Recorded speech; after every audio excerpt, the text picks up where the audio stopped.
All rise. Hear ye, hear ye, hear ye. The Court of Appeals of the State of Kansas is now in session. The Honorable Sarah E. Warner presiding. Good morning, everyone. Please be seated and council may approach.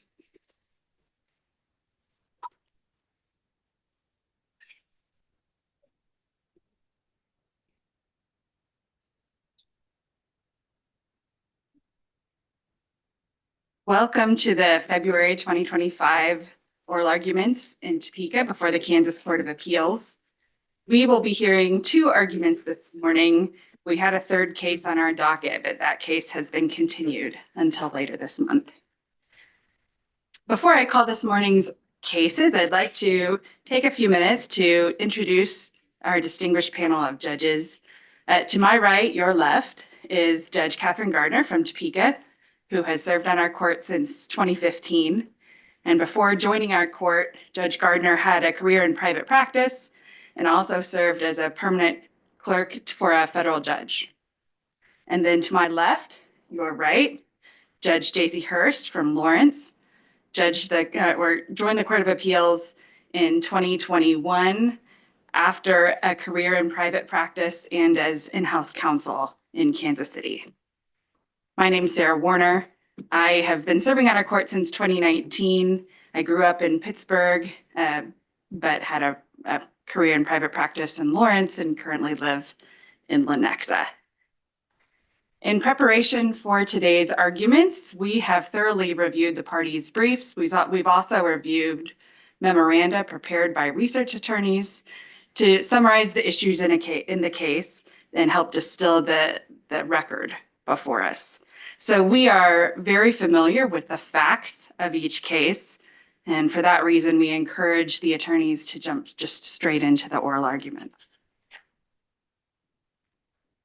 These cases are both scheduled for 15 minutes of argument per side. I will be keeping time and will be doing my best to use this timer, but I ask for a little bit of grace as I try to do that because I think that this timer is about as old as I am. But counsel for the appellants, be sure that you let us know if you want to reserve any time for rebuttal. With that, we turn to the cases before us. The first case this morning is case 125854 from Riley County, State of Kansas versus Isain M. Lopez. Would the council please state their appearances? Kai Mann of the Appellate Defender's Office on behalf of the appellant, Isain Lopez. And Madam Chief Judge, may I please request 3 minutes of rebuttal? 3 minutes Thank are you. granted. Almost gave you an upgrade there. I appreciate that. And I appreciate the sentiment. Not a problem. Right. May it please the court, David Loudon, Deputy Riley County Attorney, appearing on behalf of the state. At council table with me is Barry Wilkerson, the Riley County Attorney, but he won't be presenting any argument today. Okay. And I'm ready for argument. Thank you. Thank you very much. Mr. Mann, give me just a second to try to work through this and then we'll get started. A little bit disappointed I'm not going to get Judge Hill's ducks today. And I also apologize. I generally keep a folder thing to do my notes on, but I left that in my office and my lovely wife hadn't returned back yet. So, so I'm going to fix my computer here.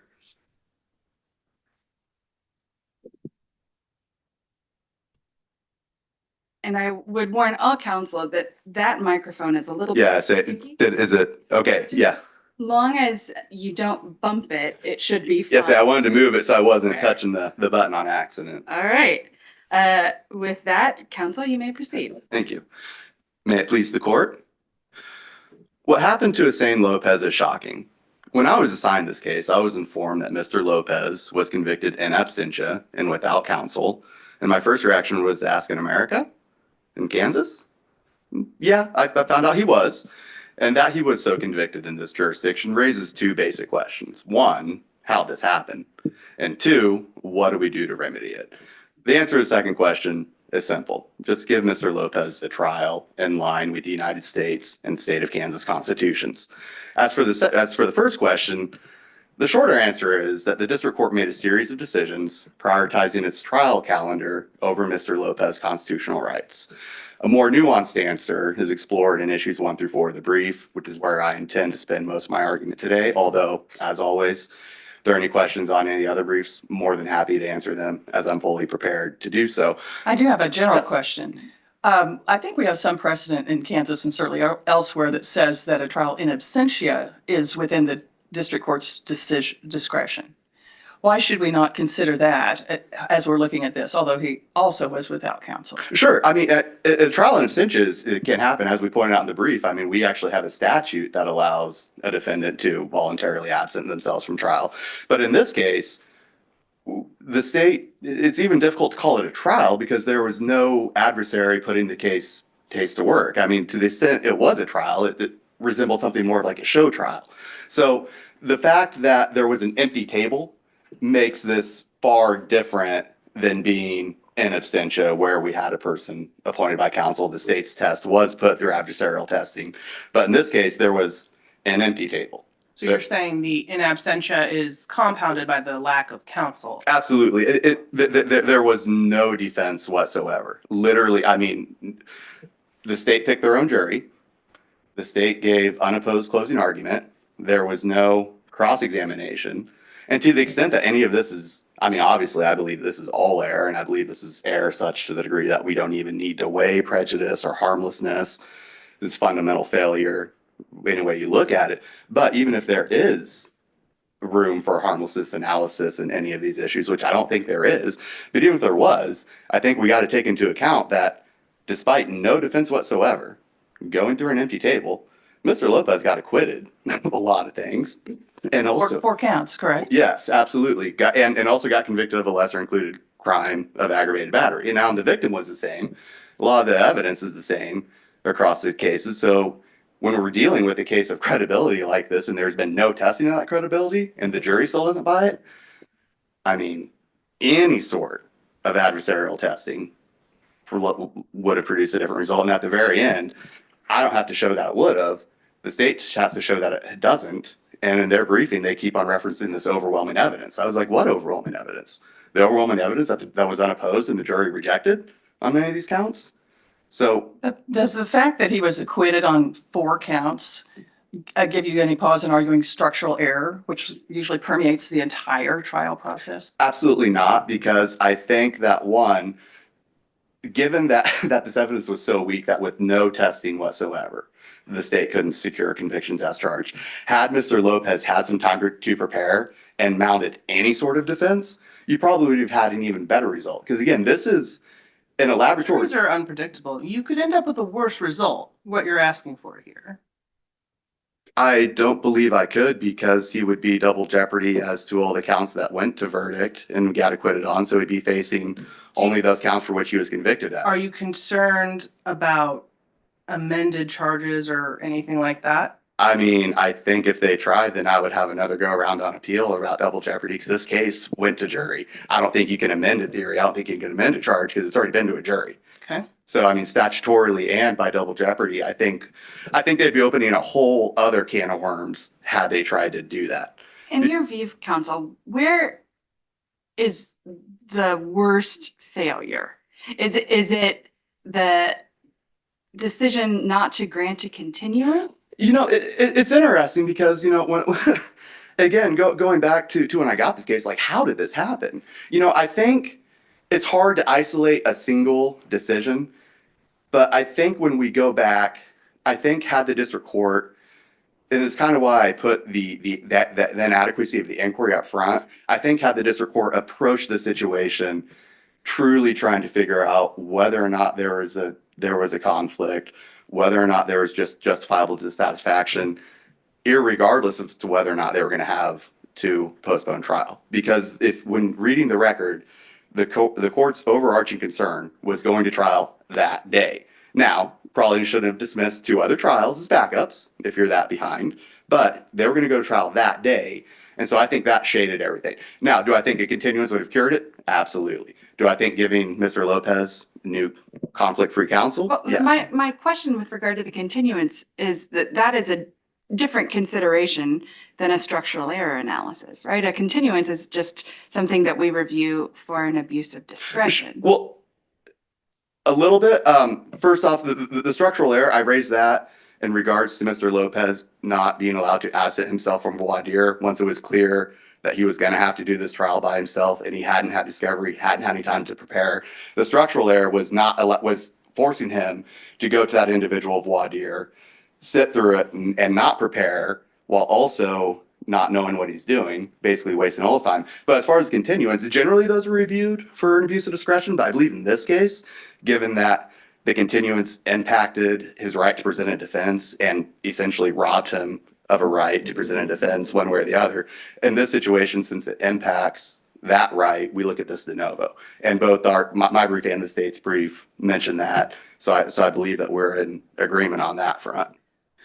Can I ask, I'm curious if you think there was more than one request for a continuance. There was a request for a continuance at the beginning where he wanted new counsel. Mhm.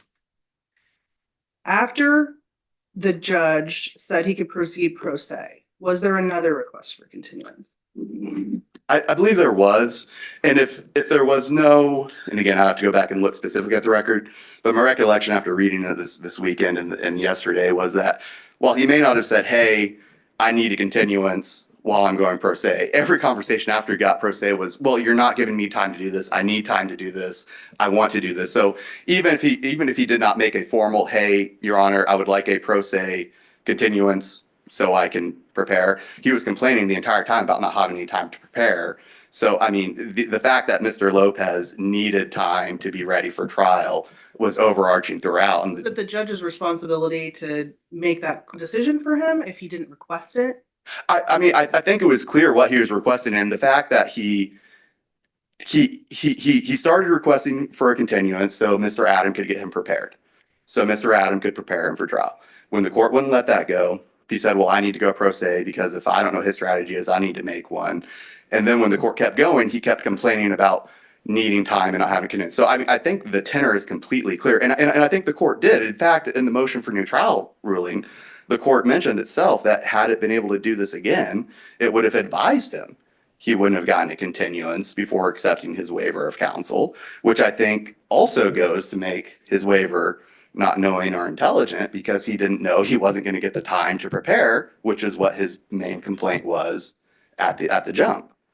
So all of this is coming from, and we also got to look, this case is a little bit different than most of the cases where we see, I mean, I read Brennan Trask, I did not 609 it because the facts of that case were so different, right? In those cases where you have conduct and issues surrounding like multiple counsel sorry, so, spanning, cases taking several years to get to jury trial. That's not this case. Mr. Lopez was facing 2 severity level 1 counts.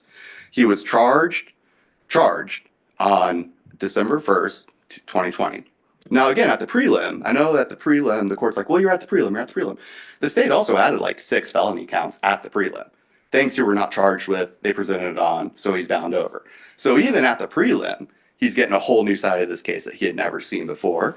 And then, so at the prelim on July 30th, 2021, he's got the full charges against him. The trials continued a month later. He gets a new counsel. Jeff Adam comes on November 9th. And then by February 14th, they're going to trial. I mean, Jeff Adam was only on the case for 11 months. So this is not a case, you know, when I've cited Landeo and I read Landeo, this is not Landeo at all. You know, in fact, Mr. Lopez, when he asked for a continuance, recognized that he doesn't get his counsel of choice as appointed counsel. He just wanted an opportunity for his appointed counsel to prepare him for his trial, to know what his strategy was for his trial before his trial began. And that didn't happen in this case. And whatever the answer was, going to trial against an empty defense table wasn't it. Just wasn't it. I don't Does it understand. matter that, I mean, it was an empty defense table because he had waived right to counsel and then he was frustrated and so he absented himself. There's a lot missing in there because he did waive right to counsel without being told he wasn't going to get time to prepare.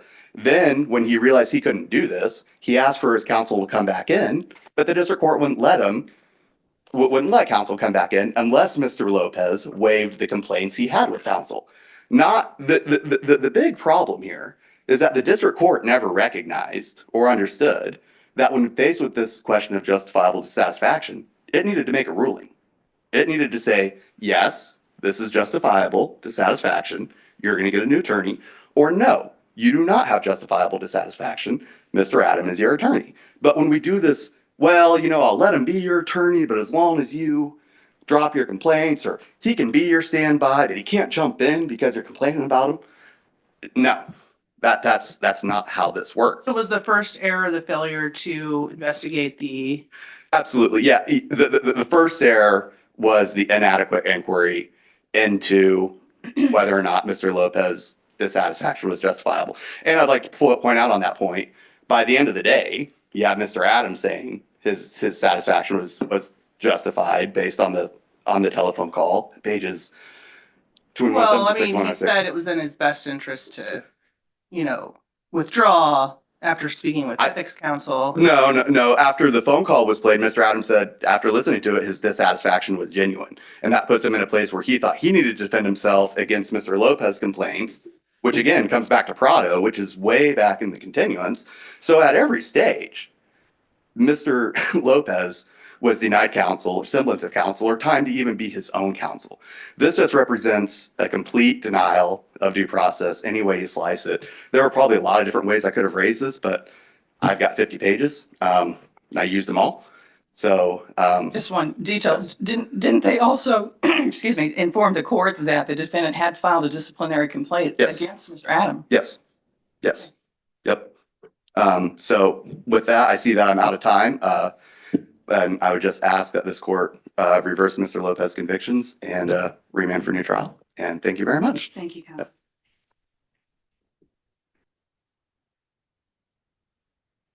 Oh, sorry. Thank you. May it please the court. Like Mr. Mann, I will just submit myself to your questions and probably stay within the first 4 issues, submit the rest on the brief unless there's questions. I think from the state's perspective here, the defendant, Mr. Mann is trying to separate the defendant's responsibility and some of the things that he actually did in this case that contributed to what occurred at the district court level. Mr. Lopez, through some of his obstinance at some of the court's rulings, he kind of made his bet on some of these things, and it makes it more complicated. And I'm not saying this was easy. It wasn't easy there either. What the court was dealing with was a defendant who waited till the last minute to determine, he didn't like his attorney. And then by that time, the case has already been set. And I don't think it's uncommon to have situations where district court takes those things into consideration when the defendant says, hey, I want a new attorney. Hey, I want time to get my own attorney. And when you bring that stuff up at the last hour, I don't think Kansas law requires the court to capitulate to that when there was time to give the court a heads up that this was going to be a problem. Did Mr. Mann or Mr. Lopez, I'm sorry, Mr. Mann. a letter to the court prior to the hearing date regarding this? I'm sorry, can you clarify? I'm unclear on what you're asking. He alleges that he sent a letter outlining his troubles with Mr. Adams to the court. I think he said he made a disciplinary complaint perhaps maybe a week prior on February 6th. Okay. And then Mr. Adam was unaware of that until I believe he said Sunday preceding the Monday trial. Okay. And it was at that point that Mr. Adams said, hey, let's just determine what we knew at that point in time. Okay. At the time of the Monday trial, when this issue first came up, the defendant brought up this complaint about Mr. Adam. And Mr. Mann is arguing, which we disagree with, that the court never made any inquiry into justifiable dissatisfaction. The state does concede, as I do in my brief, that those words never came out of the court's mouth. And that's unfortunate, but I don't think that prevents us from determining whether she made that inquiry under law. I don't know that we're not in a magic word situation, but it certainly is nicer and more structurally sound when we know what we're talking about. But I think when you look at the context of what the district court did, it's clear the court did make the inquiry. I cite to Fan and Steel. There's numerous cases that outline this, but in that case, it requires the court to make an inquiry into the justifiable dissatisfaction. When making that inquiry, a court is able to ask the defendant, what is your problem, basically? Yeah. And then the court, after hearing that, is able to ask the defense attorney, what do you have to say about this? The court and the defense attorney can look into this situation and make a factual statement about what he knows and observes about what the defendant is saying. He can't disclose any confidential information or attorney-client type information, but he can correct factual things that are wrong. This is not uncommon at the district court level to have a defendant come in and say, this is my complaint. I don't like that. And The bigger problem here seems to be the court didn't really make a clear decision based upon her inquiry into justifiable dissatisfaction. I mean, she said apparently that Adam was out, but he could be standby counsel, which doesn't that seem improper to you? well, and that's why I think I go to lengths in my brief to say, look, some of these issues, I think we've got to break down at the time. What did the court know? Instead of looking at the entirety of it. So on the first issue regarding the conflict issue, and that's why I break it down and say that if we bleed over, all the facts that we know up until the time of voir dire into that initial decision, then that initial decision doesn't look correct and or may not look correct. And it changes the analysis, I think. In that first issue, when he first said he had a conflict and the judge says, okay, what do your conflict is that you think that Mr. Adams ready for trial, but you feel like you're not ready for trial. And, he's claiming that he didn't get any discovery and his attorney didn't ask him about what his side of the story was. Okay, Mr. Adam, what do you have to say about this? And Mr. Adams, like, well, I disagree with that, Judge. I'm ready for trial. And I think we're ready to go. I even told him that if he had things to discuss with me, I would discuss things with him. And he refused to do that. And just as he did when the judge says, well, if you need more time, I'll give you that time tonight to talk about it. The defendant again says, I'm not going to do that. And this is where my argument in part is the defendant has to take some responsibility for what he did that caused this situation to get to the point that it is. And, when Mr. Mann says, how did we get here? How did this happen? Well, I think you got to look at what the defendant was doing Which that caused was this. asking for new counsel too late. In part, and again, I mean, this is obviously a complicated situation where a lot of this stuff bleeds over. But if the first issue is, did the court make the proper inquiry and give him the opportunity to do that? My answer is yes. The And defendant. then what was the decision the court made regarding counsel? Okay, and I believe, and this goes to your comments, Judge Gardner. I believe the court did make a finding that there was no conflict. Because the court flat out said at that point in time on the first part of it, look, you've known about this. I'm not going to let you get new counsel. Basically, you don't get to pick your own counsel. You're either going to go to trial with Mr. Adam as your attorney, or you can represent yourself, and I'll make Mr. Adam be standby counsel. And that was the court's determination that there was no conflict. I believe so. I mean, I don't know how else to read it. If the court believed there was a conflict, the court wouldn't have made that statement. The court would have to let him off completely. Or the court didn't analyze the conflict. That's another way to read it. Well, that's my argument. I don't think that's a fair way to read it based upon what she said and what she did.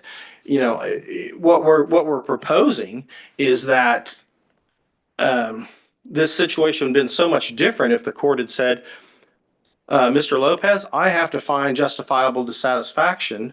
And if I don't find justifiable dissatisfaction, we're going to proceed the way we are. If I find justifiable dissatisfaction, that means I have to give you a new attorney. I don't know how else to look at that unless we presume that she didn't know the law whatsoever. So then later, when it comes out that he's made this complaint and after the phone call, then did the court determine there was a conflict? And there's a lot going on in the facts, so I would refer you to the record if I misspeak, and I'm sure Mr. Mann will correct me, but my memory of it and my understanding is that at that point in time, when she made that decision, that's when Mr. Lopez was like, look, I don't want him being my attorney.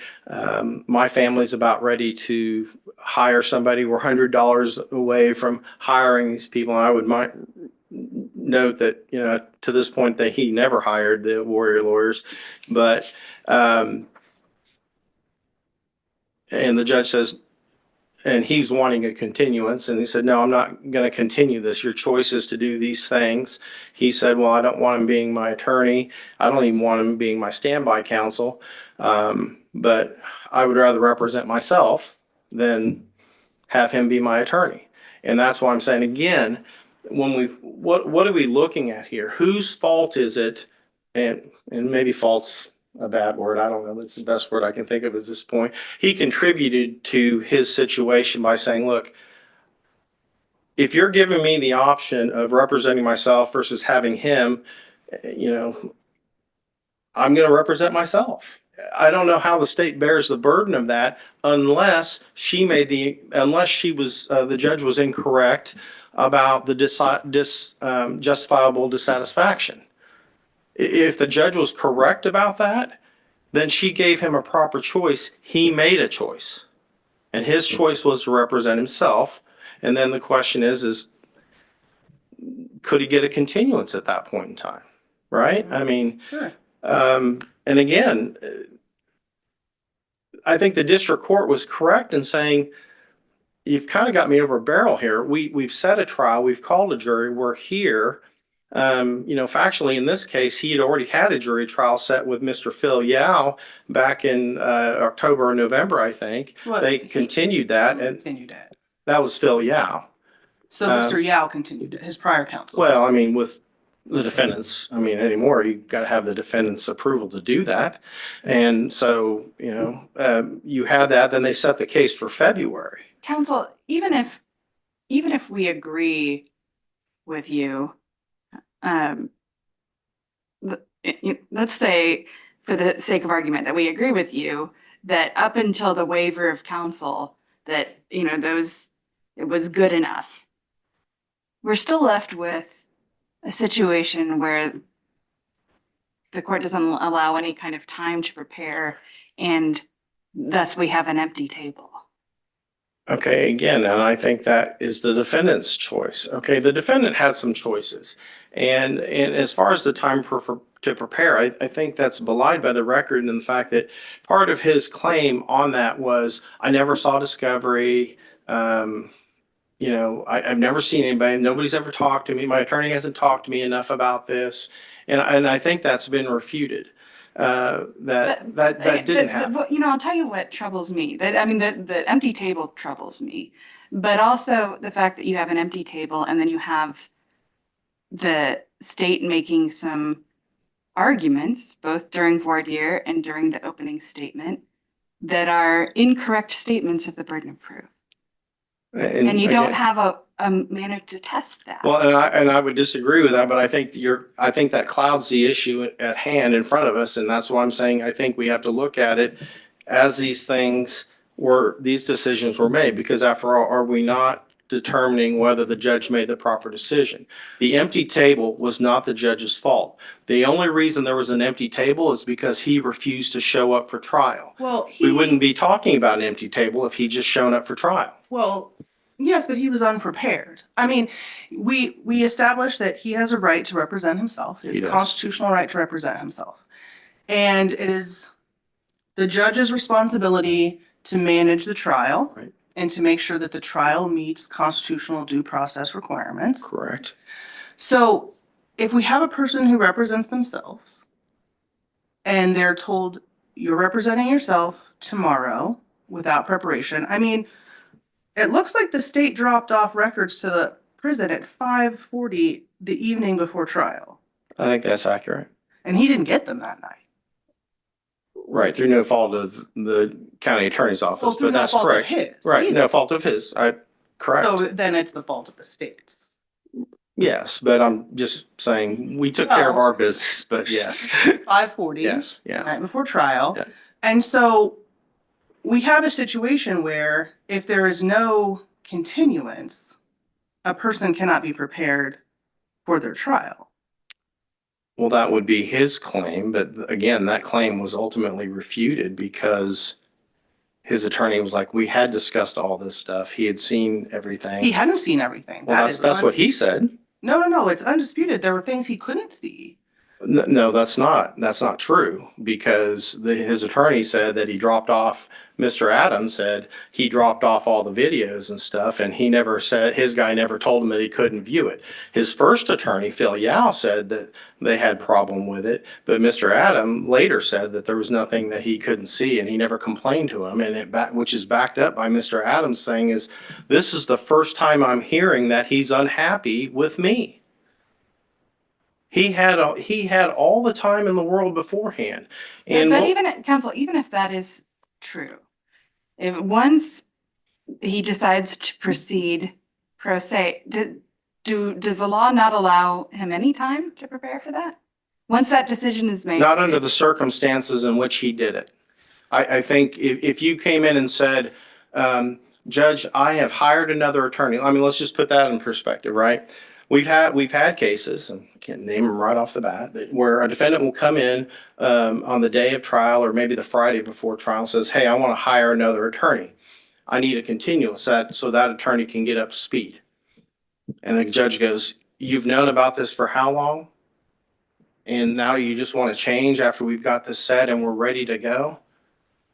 And the judge says, no, I mean, yeah, you can get another attorney. You can do whatever you want to do. But that attorney will be ready and here for trial because of the situation you created. And that's what happened here. Just insert the defendant as the person who's going to be the attorney. It might come with Yeah. Here we don't have a situation. I mean, we've seen cases here where we have a defendant on their 5th or 6th attorney and seeking Sure. many continuances. That's not the case here. We've had one continuance in this trial and we're only on a 2nd attorney. So Okay. that's not really obstruction that is up to the level that we've seen.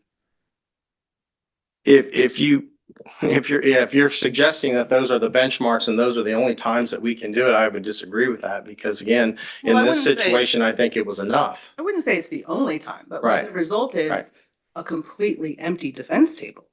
You gotta weigh that. I know, but I mean, with all due respect, you keep saying that that's somehow the state's fault. Nothing prevented him from showing up and proving how badly prepared he was, okay? By not being, because he never showed up. We did not force him not to He show was at up. voir dire and demonstrated complete lack of understanding of voir dire, And he had the opportunity to take counsel back. who had a conflict. Okay, again, he didn't have a conflict. The He did counsel- not have a conflict because it was never established. Okay. It was never established. The judge had already found that Mr. Adam could go forward. Now, I agree. The judge, and I see I'm out of time. Can I answer the question?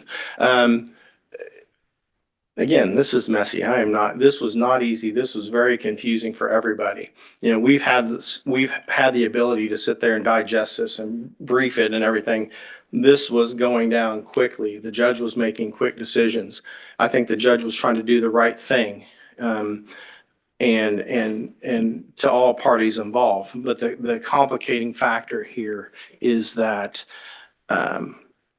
when Mr. Adam went to the disciplinary committee or whoever it was, and made that inquiry, based upon what Mr. Adam was conveying to the court at the time, part of the conflict or a major part of the conflict was the notion that there was some kind of fraud or something that he was trying to do upon the court. And I think Mr. Mann alluded to the fact that the judge and Mr. Lopez or Adam both backed off from that position. And then Mr. Mann as Mr. Mann has indicated, Mr. Adams said something like, well, I still think I have a conflict. Okay, my problem with everybody jumping on board and saying that he had a conflict is he doesn't get to decide whether there's. Council, you're running a little long on your Okay. meeting to wrap up with. Okay, well, I'm just trying to answer her question. I so. appreciate that, but if, you know, if you want to take, 30 seconds and wrap up. Okay, that's I will. fine. Okay, so if the comment is, Mr. Adam doesn't determine the conflict, the defendant doesn't determine the conflict. The court had the ability to do that and found there was no conflict, but eventually capitulated to let Mr. Adam off as standby because Mr. Lopez didn't want him as an attorney. So with that, I ask this court to break this thing down. I think I have adequately briefed the issue, so I'm asking that you affirm the convictions. Thank you.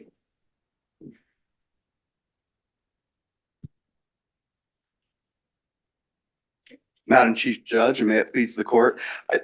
As far as adequately briefing the issue, there are just a couple of things I want to go through. The state says that the court found no conflict. Look at pages 38 through 45 of volume 8, the jury trial. Adam said, or Mr. Lopez said, I will take Jeff Adam back. And the court said, I will not let him be your attorney unless you drop your complaints. That is an indication that she had not decided one way or the other. As far as adequately briefing the issue, every time in the state's brief where they said the court had found a conflict, the court had done this, there are no page numbers on there. And in fact, the pages of their facts that deal with all these issues are a copy and paste of mine. And I'm pretty sure that my facts don't support that. So when we look at the actual transcript and what actually happened, that's not what happened. Mr. Lopez said, I have a conflict with Mr. Adam. He's not prepared. As for why he didn't mention that earlier, page 11, he said that he sent the bar complaint, but he wanted to present it to the district court in person because frankly, he didn't trust the jail to handle it. And after what's going on with the Riley County Jail, I don't blame him. He didn't get his discovery until the next morning. Yeah, they dropped off the thumb drive. No evidence as to whether or not he was actually able to look at it or not. And then when we go back to actually what happened, we go to page 176 with the bar complaint. Here's the court, or Mr. Adam. I would need, or what I was told I would need to withdraw if I felt like my client was committing a crime or perpetrating a fraud on the court, which, at the time we didn't think that applied. That's 176. And then we go to the ruling. We got the district court. I wouldn't say that I think some of the things that he stated this morning were disingenuous, but frankly, as I stated this morning, the time to have expressed these concerns was earlier in the case. And at this point in time, we need to proceed with the trial. Didn't the court also find that although he wasn't guilty of a fraud on the court, he was trying to manipulate the process? Sure, but if we go back to manipulate for what? To get a conflict-free counsel. Delay. And delay to get a conflict. And in fact, part of the problem in this case is that instead of letting Mr. Adam and Mr. Lopez fight this out, the state jumped in immediately and said, hey, this is for delay and we're going to prove it. And every single one of the judges on this court, I implore you, please listen to that phone call. That occurred before all this happened. And all Mr. Lopez is complaining about in that phone call is wanting a new attorney who's going to fight for him, being able to pay him, already discussed a fee schedule before trial. The fact that Mr. Lopez is just doing this to delay, and another question on the meta question, delay for what? He's in custody in Riley County Jail. He's from Illinois. What purpose is delaying doing him, especially if witnesses are going to be allowed to testify via Zoom? He has literally nothing to gain, unless they think their jail's a lot nicer, and it probably is. I reckon it's not. This doesn't make any sense. He just wanted a constitutional trial for things to defend himself from things that he think he didn't do, and even undefended, a jury agreed with him. So at this point in time, we would just ask that Mr. Lopez get a constitutionally fair trial that he is guaranteed in this state, in this country. And if there are no other questions, then I thank you very much. Other questions from the panel? All right, thank you. Thank you. It's a very interesting case. Thank you all for your briefs and your time. The court will take the matter under advisement and we'll call the second case on this morning.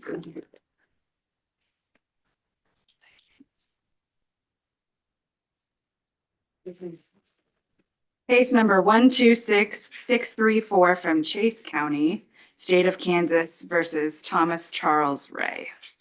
Would the parties please state their appearances? Good morning. It's Brandon Kenny on behalf of the appellant. Thank you. Good morning, Your Honors. Ryan Ott on behalf of the state of Kansas. Thank you. And counsel, would you like any time for rebuttal? Yes, Judge, I'd like to reserve 3 minutes for rebuttal. 3 minutes are granted. Give me just a minute and then, Yeah, approach. yes. All right, you may proceed. Thank you, Your Honor. May it please the court. I asked this question at the conclusion of trial. My client admitted he was speeding. The state claimed he was speeding. The question really was, how fast was he going? The state presented testimonial evidence that my client was going in excess of 80 miles an hour. My client testified he was going 67 miles an hour. I really think that the question comes down to how did the judge decide the case? And the case was decided, in our opinion, based on a presumption that the state's evidence is reliable and the defendant's evidence is not reliable.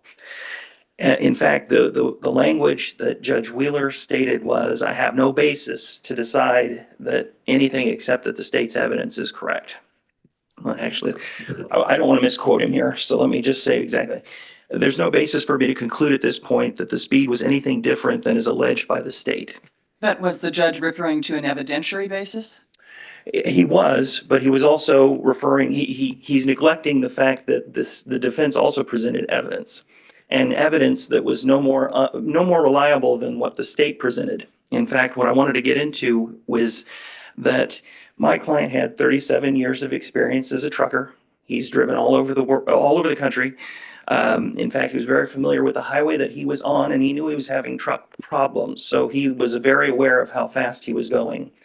The state's, the trooper, by contrast, had 4 years of experience.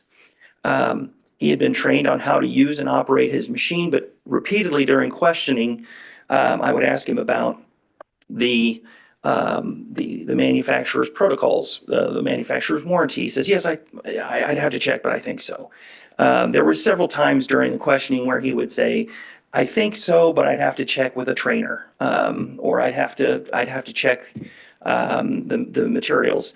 So it's, I think that putting all of our eggs in the state's basket and saying that just because he's wearing a badge, he's been through, the law enforcement training and he has done multiple stops means he is an expert in how accurate these machines are. It's a false friend to the court. I don't think that that's completely accurate. As a matter of fact, I asked him specifically about a manufacturer's warranty on there and how long it was for the DS2X stalker unit by Allied. I forget the name of it. Allied Concepts is the name of the manufacturer out of Texas that makes it. It's a 3-year warranty.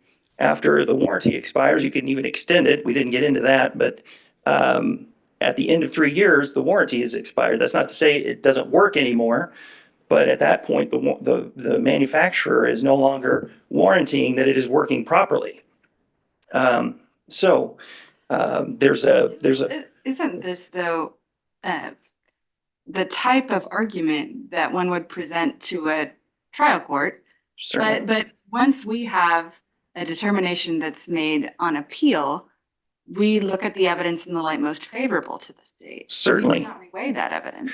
I'm not asking you to reweigh the evidence. I'm pointing out a fact that what my point is that the court is relying on a presumption. Now, he's not saying I am presuming that the state's evidence is more reliable than the defense's evidence.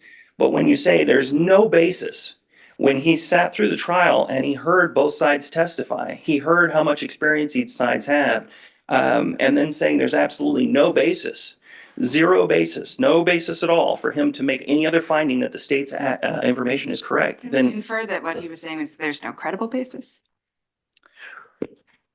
I think he would have said that if he meant it. But you can infer anything that you would want to infer.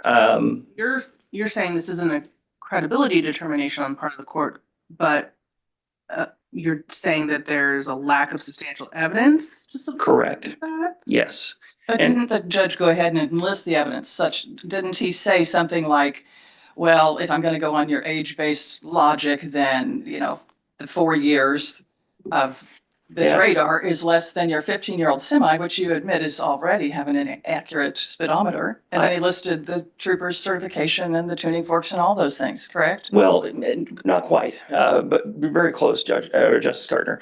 I think what he was saying is that, and I think he was on the right track. It's really the dissonance that I'm trying to illustrate is that he's saying that older equipment is less reliable than newer equipment. And that's the whole point that we're trying to get to. Your timing on your clock, for example, it's older, so you're Oh, I'm concerned very aware. that it may have issues. Just because it may have issues doesn't mean you guys all know how to fix it if it has problems. You call in somebody that does, and they come and they fix it. Same is true of this equipment. When they go through their training at the Highway Academy, Highway Patrol training, they don't learn how to manipulate the computer diagnostic information in there. And I will just point out that in Ray Prim, a 1980 case, they were breaking down Doppler effect from the 50s, which was new technology in the 50s. And they were arguing about, okay, we're not going to get into whether the guy has to understand the science behind it. We're just going to get into whether the equipment is working properly. And that's all we're saying here. Things have changed since 1980. If you get onto the manufacturer's website, they talk about, we've got dual radars, one in front, one in back. We can check both directions at the same time. We can have, crash or approaching vehicle assistance. There's all sorts of things that are different now than they were in 1980. And the point that I think Judge Wheeler was on a good track, he said, in Prim, we need to determine whose protocols are we following. If we're following a protocol to make sure that the equipment is correct, then we're in a much better position to ensure that those results are accurate. And he pointed out that he was looking at the manufacturer's protocol and the Highway Patrol's protocol. Those were the two things that he mentions in his decision as the reason for it. I would point out that the manufacturer's protocol it's a 3-year warranty. They do offer continuing certification, which they did not get here. There are companies that will go out and you pay them, they'll come recertify your information or your equipment, your calibration. But Highway Patrol also does not have a calibration protocol. It has a functionality protocol, which is we pull out the tuning forks, test at the beginning of this, beginning of your shift, test at the end of your shift, make sure that the internal function button turns on and it says it's turning on. But I would liken this, the example that I have fallen upon that I think is close and accurate is, let's say you're a baker and you are making a wedding cake and you've got to make sure that it is produced perfectly and your customer is going to be happy. You turn on the oven turns on and it says 400 degrees or 350, whatever it is. And you mix up your batter, you get it all ready and you put it in the oven and you're supposed to wait 40 minutes, it's going to be perfect. And everything looked like it worked great, but you pull it out and it's soggy in the middle. It hasn't baked through. And then you find out, well, the equipment turned on, it said 400, but really it was only getting as hot as 300. And so now we need to call the Maytag man in to come and fix this and make sure that it is functioning at the level it's supposed to be. That's the same thing with these pieces of equipment. They've got a lot of internal mechanisms that the officers do not have training on how to do. They are not. Can you help me understand a little bit about the nature of your argument? Is it that this evidence relating to the equipment and what the equipment read was not persuasive evidence in your view? Or is it because is the problem in your view that without having testimony with regard to the calibration, et cetera, that evidence, there was no foundation to talk about the evidence? And I will just tell you this, Justice, I am not an appellate attorney by practice. Thank you.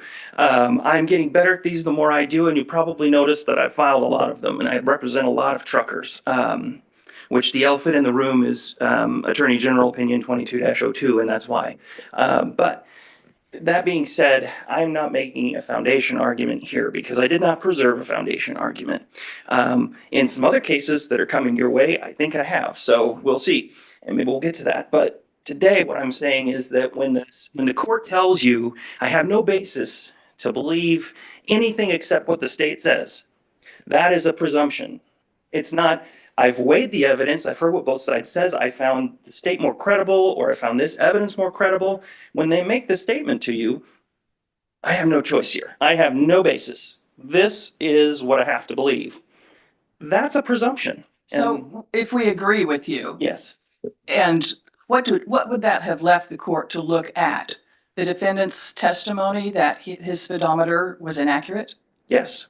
As a matter of fact, there was evidence presented by someone with 37 years of trucking experience who knew, even though that he'd only been in this particular truck for a few years, he's very familiar with the road. He's very familiar with the speed limits. He knows how to operate this equipment. It's his livelihood. And his evidence, he's allowed opinion evidence about the speed at which he's traveling, and the same as any other person is.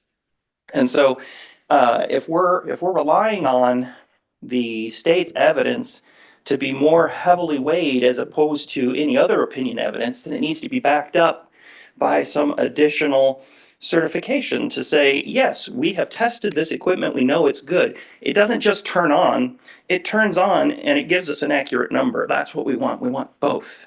There was none of that here. And the state has the burden to prove that. They don't get the presumption that just because they said so, it's okay. They have to prove it beyond a reasonable doubt. It's not my client's burden to prove. The presumption should be overturned that the state's evidence is always correct, and here's why mine is more reliable. So that is kind of what we're talking about. And I still have 30 seconds left before, and back to the gorilla in the room, or the elephant in the room.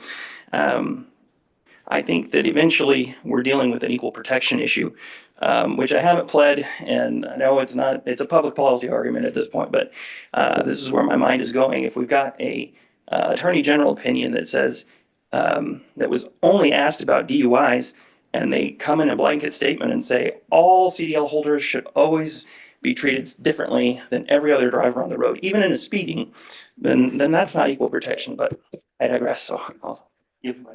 Thank you. Thank you very much.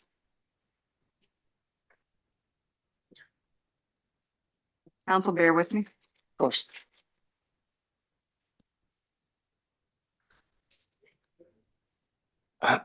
May it please the court.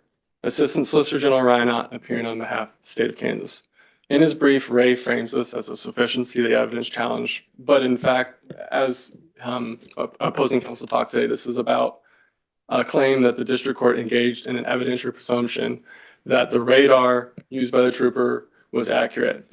There's two problems with this argument. First, he never discussed this or raised this in the court below, so it's this constitutional challenge is not preserved. Second, But when we look at sufficiency of evidence, they don't have to preserve that, do they, counsel?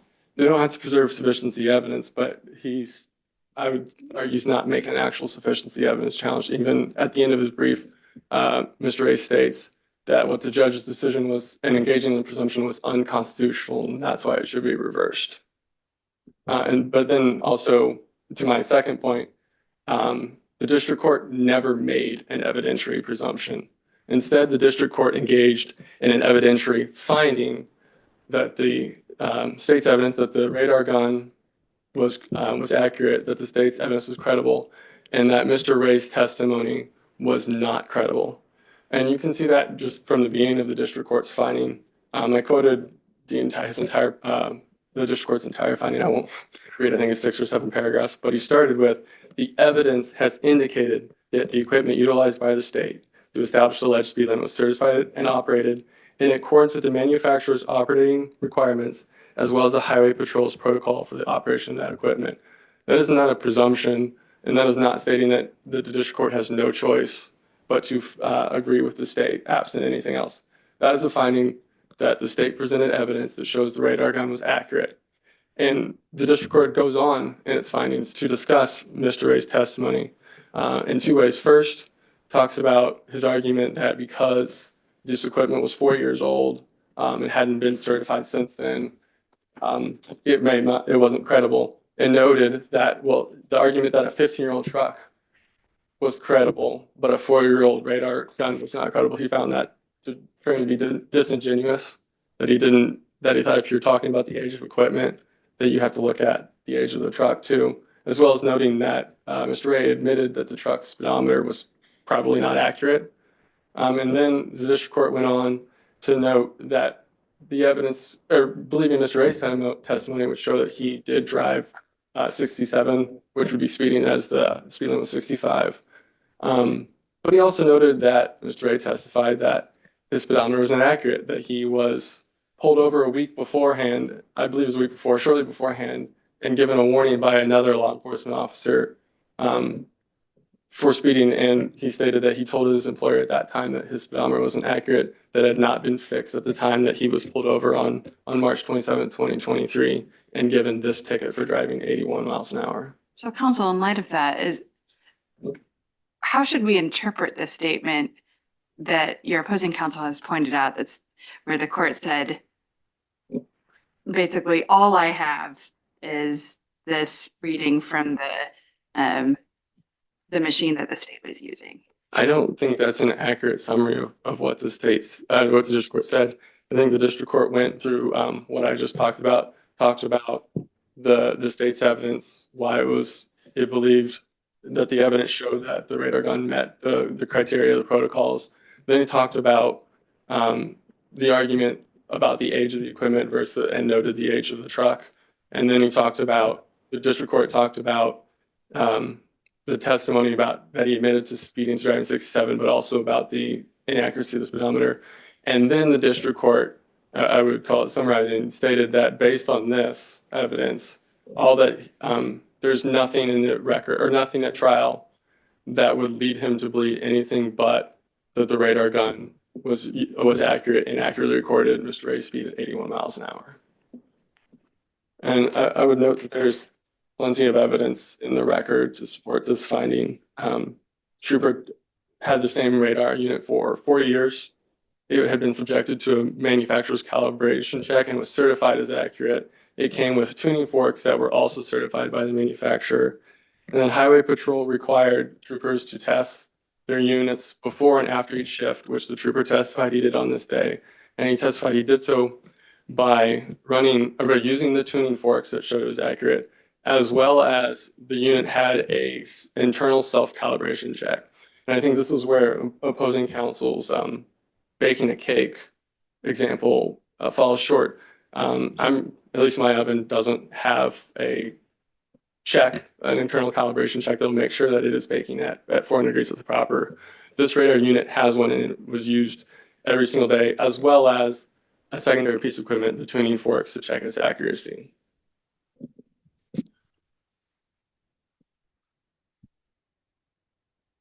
So just to summarize, talking about this presumption issue, there wasn't a presumption. It was an evidentiary finding, which we want the district courts to make. The district court found that the trooper's testimony was credible. It found that Mr. Ray's testimony was not credible. And based on that finding, found that Mr. Ray was speeding. But in the alternative, I think it's important to note that even if this court questions the radar gun, which there's no evidence to say otherwise, speeding is a strict liability offense in Kansas. As this court said in Bahini, you're either speeding or you're not speeding. Here, Mr. Ray admitted on the stand that he was driving, that he's speeding. He testified he's driving 66. He admitted it could have been 67, but that is over the 65-mile-an-hour speed limit.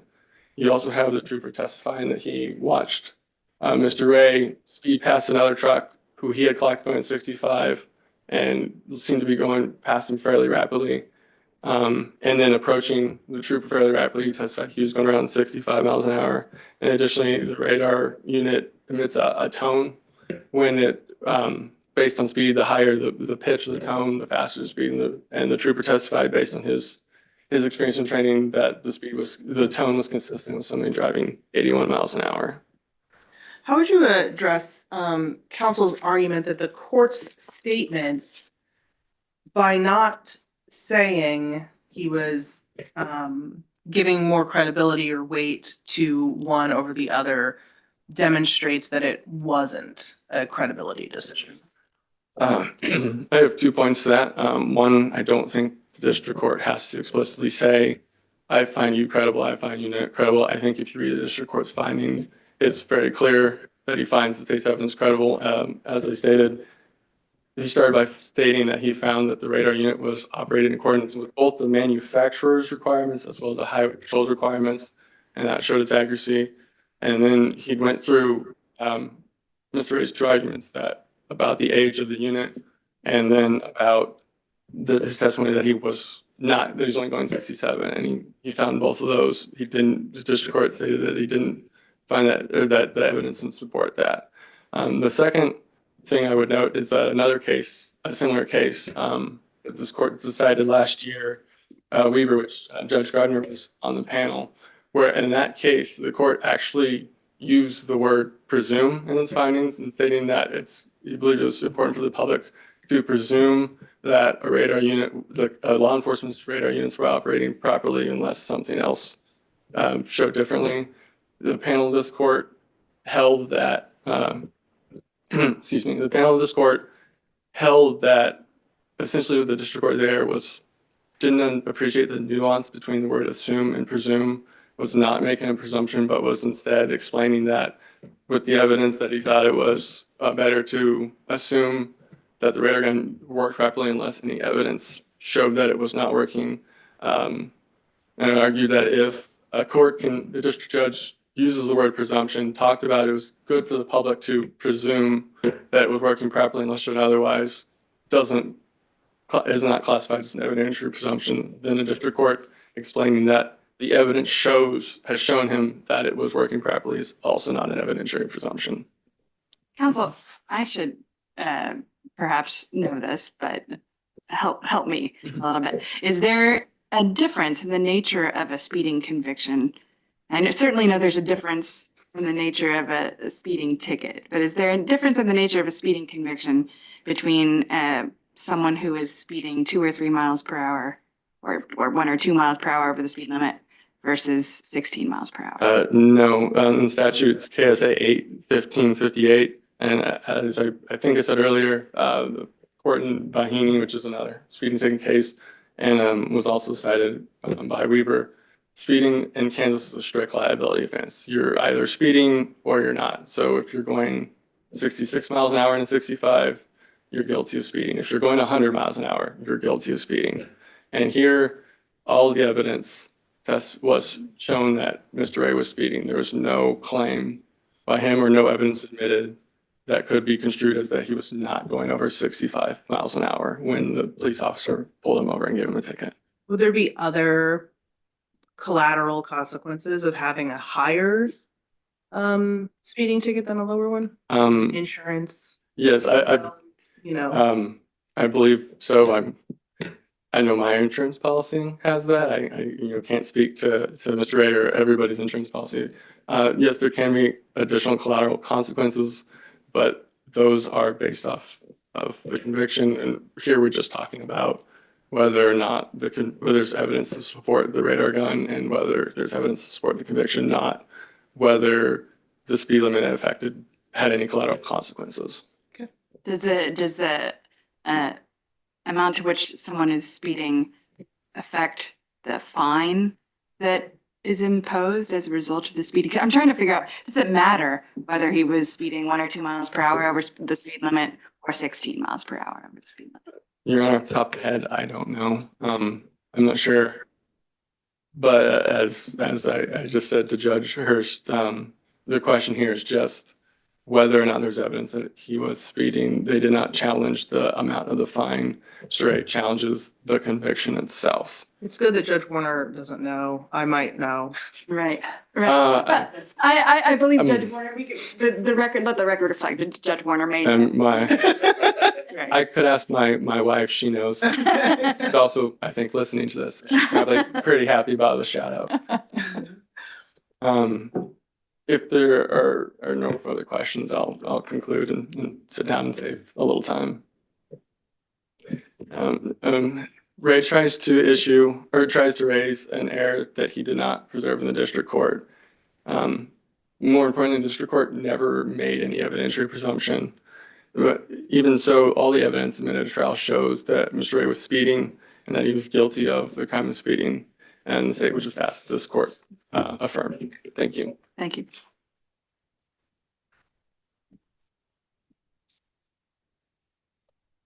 May it please the court. I will answer your question.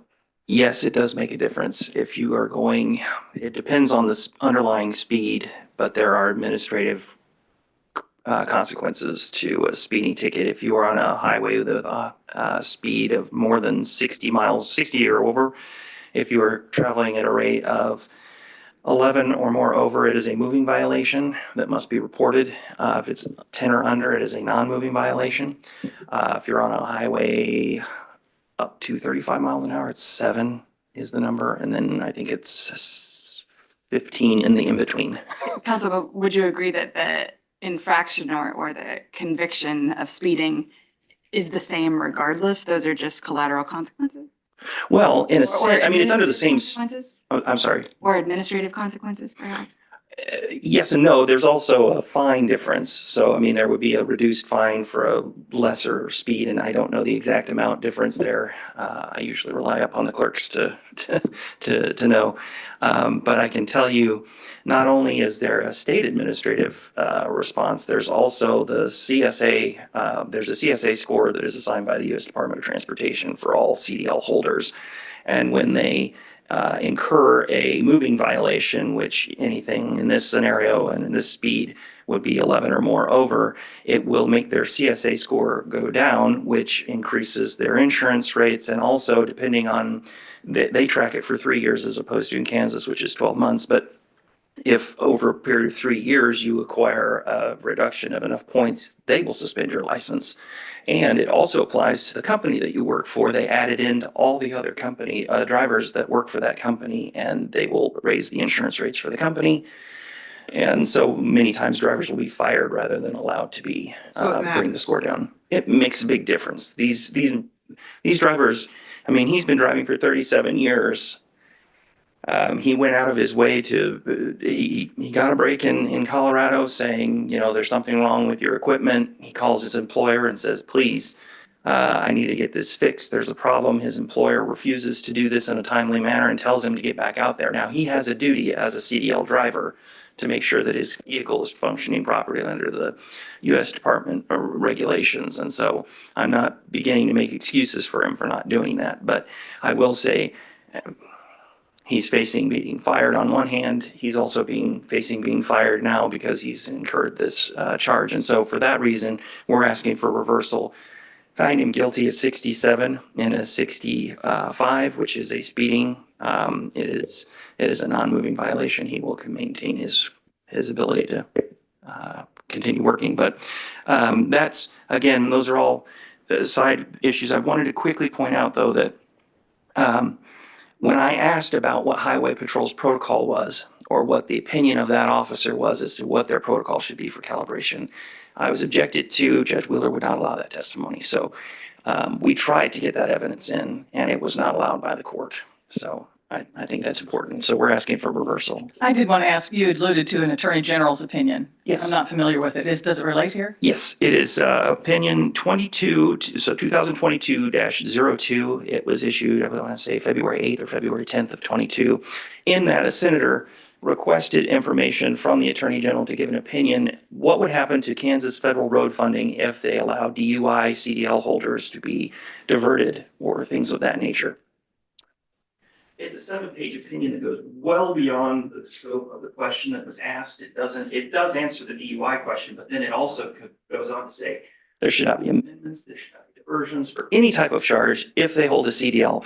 And then this is just anecdotal information. I have talked with several municipal judges, district judges, district attorneys, and municipal prosecutors that have all mentioned that they are getting some pushback from the Attorney General's office to make sure that they do not do this or there will be consequences. So there's a statewide move to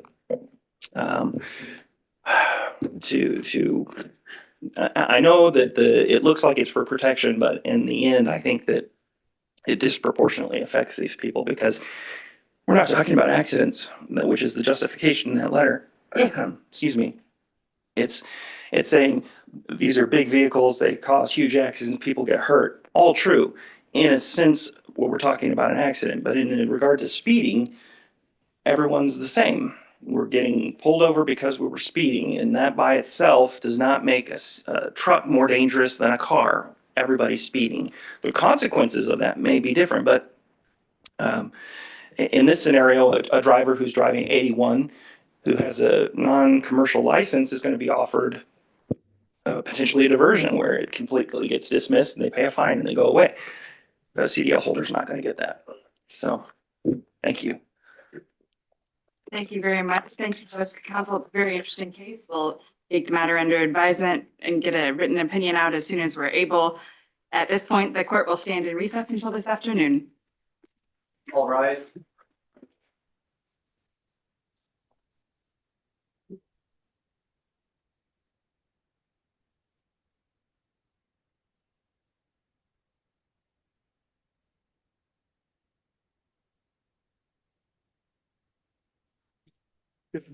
Nice to meet you.